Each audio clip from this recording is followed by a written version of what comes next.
Hi dears, welcome to Malayalees talks. Hello dears, welcome back to my channel. Calicut university 4th semester BCom BSc മലയാളത്തിൽ ഇന്ന് നമ്മൾ എടുക്കുന്ന ചാപ്റ്ററിൻ്റെ പേര് പരസ്യ ശരീരം എന്ന ചാപ്റ്ററാണ്. അപ്പം നമ്മുടെ ചാനൽ ആദ്യമായിട്ട് കാണുന്നവരുണ്ടെങ്കിൽ സബ്സ്ക്രൈബ് ചെയ്യാൻ മറക്കരുത്.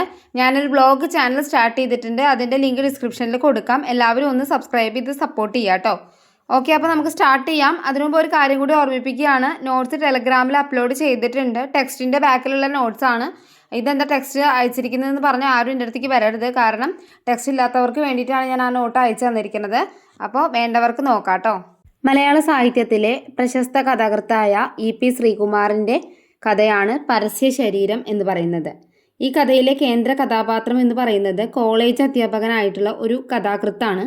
അദ്ദേഹം കഥയൊക്കെ എഴുതുന്ന ആളാണ്. അപ്പം അദ്ദേഹം മുമ്പ് പരസ്യക്കോലം എന്ന് പറഞ്ഞിട്ടുള്ള ഒരു കഥ എഴുതിയിട്ടുണ്ടായിരുന്നു. ആ കഥ വിദേശ സർവകലാശാലയിലെ വിദ്യാർത്ഥിനിയായ ലൂസിയാനോ ഗോബെറ്റിയുടെ ജീവിതത്തിലുണ്ടാക്കിയ സ്വാധീനത്തെക്കുറിച്ചിട്ടുള്ള അറിവ് ഒരു ഞെട്ടലാണ് അയാളിലുണ്ടാക്കിയത്. ആ കഥാകൃത്തിൽ മകനെ സംരക്ഷിക്കുന്നതിനു വേണ്ടി സ്വന്തം ശരീരം പരസ്യക്കോലമാക്കി തെരുവിൽ ആടേണ്ടി വന്ന ഒരു മനുഷ്യൻ്റെ ധർമ്മസങ്കടത്തിൻ്റെ കഥയായിരുന്നു പരസ്യക്കോലം എന്ന ആ കഥ. അതിൻ്റെ ഇംഗ്ലീഷ് പരിഭാഷ വായിച്ച ലൂസിയാനോ എന്ന വിദ്യാർത്ഥിനി അവളുടെ നെറ്റി ഗർഭനിരോധന ഗുളിക ഉൽപ്പാദിപ്പിക്കുന്ന ബഹുരാഷ്ട്ര കമ്പനിയുടെ പരസ്യത്തിനായിട്ട് വിട്ടുകൊടുക്കുകയാണ്. പഠനത്തിന് പണം കണ്ടെത്താൻ വേണ്ടിയായിരുന്നു അവൾ അങ്ങനെ ചെയ്തിട്ടുണ്ടായിരുന്നത്. ഈ വാർത്ത ഒരു ഇംഗ്ലീഷ് പത്രത്തിൽ നിന്നാണ് കഥാകൃത്ത് വായിച്ചത്. ഇതറിഞ്ഞ കഥാകൃത്ത് അനുഭവിക്കുന്ന മാനസിക സംഘർഷങ്ങളിലൂടെയാണ് നമ്മുടെ ഈ കഥ വികസിക്കുന്നത്. അയാൾ ഈ ഒരു വാർത്ത അച്ചടിച്ചു വന്ന പത്രത്തിൻ്റെ ലേഖകൻ്റെ സഹായത്തോടെ ലൂസിയാനോ എന്ന വിദ്യാർത്ഥിനിയുടെ ഇമെയിൽ വിലാസം തപ്പിപ്പിടിക്കുകയാണ്. അങ്ങനെ തുടർന്ന് നിരന്തരമായ ചാറ്റുകളിലൂടെ അവൾ അയാളുടെ വീട്ടിലെ ഒരംഗത്തെ പോലെ പരിചിതയായി. നളന്ത എന്ന് വിദ്യാർത്ഥികൾ പേരിട്ട അയാളുടെ വീട്ടിലെ ഭാര്യ നന്ദിനിക്കും മകൾ കൺമണിക്കും പുറമെ ഒരു കാണാ സാന്നിധ്യമായിട്ട് ഈ ലൂസിയാനോ നിറയാണ്. ഇതിനിടയിൽ ലൂസിയാനോ പഠിക്കുന്ന വിദേശ സർവകലാശാല അയാളുടെ കഥയ്ക്ക് അവാർഡ് പ്രഖ്യാപിച്ചു. ആ അവാർഡ് വാങ്ങാൻ ലൂസിയാനോയുടെ നാട്ടിലേക്ക് പോകുമ്പോൾ കൺമണി, അതായത് ഈ കഥാകൃത്തിൻ്റെ മകള്, ആ കുട്ടിയുടെ പഠനത്തിന് വേണ്ടി കരുതി വെച്ച പണം അയാൾ കയ്യിൽ കരുതി. കമ്പനിക്ക് പണം നൽകിയിട്ട് പരസ്യത്തിൻ്റെ കരാറിൽ നിന്ന് ലൂസിയാനോയെ മുക്തയാക്കുക എന്നതായിരുന്നു അയാളുടെ ലക്ഷ്യം. എന്നാൽ അതിന് സാധിക്കാത്ത വിധം സങ്കീർണമായിരുന്നു കമ്പനിയുടെ പരസ്യതന്ത്രങ്ങൾ. ഇത് തിരിച്ചറിഞ്ഞതോടെ അയാൾ കൂടുതൽ ദുഃഖിതനാവുകയാണ്. അങ്ങനെ തിരിച്ചയാൾ മടങ്ങി. മടക്കയാത്രക്കിടയിൽ അയാൾക്ക് മകളുടെ സന്ദേശം എത്തി.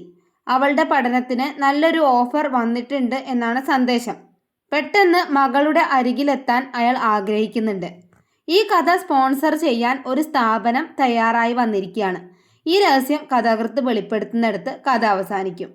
അപ്പോൾ കഥാകൃത്തിൻ്റെ പരസ്യക്കോലം എന്ന കഥ വായിച്ചിട്ടാണല്ലോ ലൂസിയാനോ എന്ന വിദ്യാർത്ഥിനിക്ക് ഇങ്ങനെ ഒരു അനുഭവം ഉണ്ടായത്. അപ്പോൾ അവളെ രക്ഷിക്കാനാണ് കഥാകൃത്ത് ശ്രമിച്ചത്. അവസാനം അദ്ദേഹത്തിന് വന്നിട്ടുള്ള ഒരു ഓഫർ ആയിരുന്നു കഥ സ്പോൺസർ ചെയ്യുക എന്നുള്ളത്. അത് അയാൾക്ക് കിട്ടിയിട്ടുള്ള ഒരു വഴിയായിരുന്നു എന്ന് വേണം പറയാനായിട്ട്. ആഗോളീകരണ കാലത്തെ വിപണ കേന്ദ്രീകൃതമായ ജീവിതത്തിൻ്റെ പ്രതിസന്ധികളെ പ്രശ്നവൽക്കരിക്കുന്ന കഥയാണ് പരസ്യ ശരീരം. കമ്പോളത്തിൻ്റെ ലാഭതന്ത്രങ്ങൾ നമ്മുടെ മൂല്യവ്യവസ്ഥയിലേക്ക് കൂടി കടന്നു കയറിയിരിക്കുകയാണ്. അതായത് പരസ്യം എന്ന ആകർഷണ വലയത്താൽ ചുറ്റപ്പെട്ട ദ്വീപായിട്ട് മനുഷ്യജീവിതം മാറി. കഥയും കലയും ജീവിതവുമെല്ലാം സ്പോൺസർ ചെയ്യപ്പെടുന്ന ഒരു വിപണന കാലം ഇന്ന് മനുഷ്യ ശരീരത്തിൻ്റെ മേലു കൂടി അധികാരം സ്ഥാപിച്ചിരിക്കുകയാണ്. ശരീരം അത് വ്യക്തി സ്വത്വത്തിൽ നിന്ന് അടർത്തി ഒരു പരസ്യ പലകയാക്കി മാറ്റുന്ന തരത്തിലേക്ക് മാറി തുടങ്ങിയിരിക്കുന്നു. ലൂസിയാനോയെ പോലെ നെറ്റിയിൽ പച്ച കുത്തിയിട്ടില്ലെങ്കിലും ബ്രാൻഡുകളുടെ പരോക്ഷ പരസ്യക്കോലമായി വിപണി ഇന്ന് നമ്മുടെ ശരീരത്തെ അണിയിച്ചൊരുക്കാണ്. നമുക്കറിയാം, ഇപ്പോൾ ഒരു ചുരിദാറിൻ്റെ പരസ്യമാണെങ്കിൽ പോലും മനുഷ്യ ശരീരത്തെ അവിടെ എടുത്ത് കാണിക്കുന്നുണ്ട്. അപ്പോൾ ഒരു പരസ്യക്കോലമായിട്ട് ഇന്ന് മനുഷ്യ ശരീരം മാറി എന്നാണ് പറയുന്നത്. ഓഫറുകളും ലോണുകളും ഡിസ്കൗണ്ടുകളും വിപണിയുടെ കെണികളാണ്. മധ്യവർഗ ജീവിതത്തിൻ്റെ മോഹങ്ങൾക്കു മേലാണ് അത് പ്രവർത്തിക്കുന്നത്. പഠിക്കാനുള്ള പണം കണ്ടെത്തുന്നതിനായി നെറ്റി പരസ്യപ്പലകയാക്കുന്ന ലൂസിയാനോ ഉപഭോഗ സംസ്കാര കാലത്ത് മാനവികത നേരിടുന്ന ഒരു ഗതികേടിനെയാണ് കാണിക്കുന്നത്. വ്യക്തി സ്വത്വം പണയപ്പെടുത്തുമെന്നറിഞ്ഞുകൊണ്ട് തന്നെ കമ്പോള മൂല്യബോധത്തിന് കീഴ്പ്പെടുന്ന ലൂസിയാനോയിൽ നിന്ന് കൺമണിയിലേക്ക് വഴികൾ നീണ്ടു കിടക്കുന്നുണ്ട്. കഥാകൃത്ത് ലൂസിയാനോയെ മോചിപ്പിക്കാൻ നടത്തുന്ന ശ്രമങ്ങളുടെ പരാജയം സംഭവിക്കുമ്പോൾ ആ ഒരു ചെറുത്തു നിൽപ്പുകളെ അപ്രസക്തമാക്കുന്ന കാലത്തിൻ്റെ ക്രൗര്യമാണ് കഥ അവതരിപ്പിക്കുന്നത്. നമ്മൾ ഒരിക്കൽ വിപണിയുടെ കെണിയിൽ കുടുങ്ങിക്കഴിഞ്ഞാൽ പിന്നീട് തിരിച്ച് വരവ് വളരെ ബുദ്ധിമുട്ടാണെന്നുള്ളൊരു യാഥാർത്ഥ്യമാണ് ഇവിടെ പറയുന്നത്. അറിഞ്ഞുകൊണ്ട് കീഴ്പ്പെടാൻ കാരണങ്ങൾ ഉണ്ടായിരിക്കുക എന്നത് തന്നെ ഒരു ദുരന്തമാണ്. അനിവാര്യമായ ഈ ദുരന്തത്തിലേക്കുള്ള പ്രയാണമായിട്ടാണ് കമ്പോളം ജീവിതത്തെ രൂപകൽപ്പന ചെയ്യുന്നത്. പരസ്യ ശരീരം നമ്മളെ ഓർമ്മിപ്പിക്കുന്നതും ഈ യാഥാർത്ഥ്യമാണ്. ചരിത്രത്തെ നയിച്ചതും വർത്തമാനത്തെ നിർമ്മിച്ചതും സാംസ്കാരിക പ്രതിരോധമാണ്.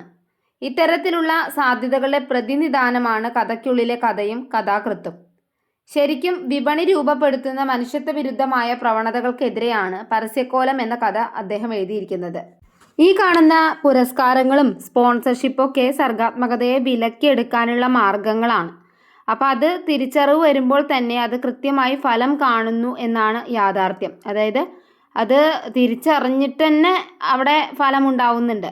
അപ്പോൾ ശരീരത്തെയും മനസ്സിനെയും കീഴ്പ്പെടുത്തി കഴിഞ്ഞ ഉപഭോഗ സംസ്കാര പരിസരത്തെയും അത് മനുഷ്യനെ ഏൽപ്പിക്കുന്ന മുറിവുകളെയും വളരെ പ്രതിനിധാന സ്വഭാവത്തോടെ അവതരിപ്പിക്കുന്ന ഒരു കഥയാണ് പരസ്യ ശരീരം എന്ന കഥ. ഓക്കെ ഡിയേഴ്സ്, ഇതോടുകൂടി നമ്മുടെ ഈ ചാപ്റ്റർ അവസാനിച്ചിരിക്കുകയാണ്. എന്തെങ്കിലും സംശയം ഉണ്ടെങ്കിൽ ചോദിക്കുക. Thank you for watching.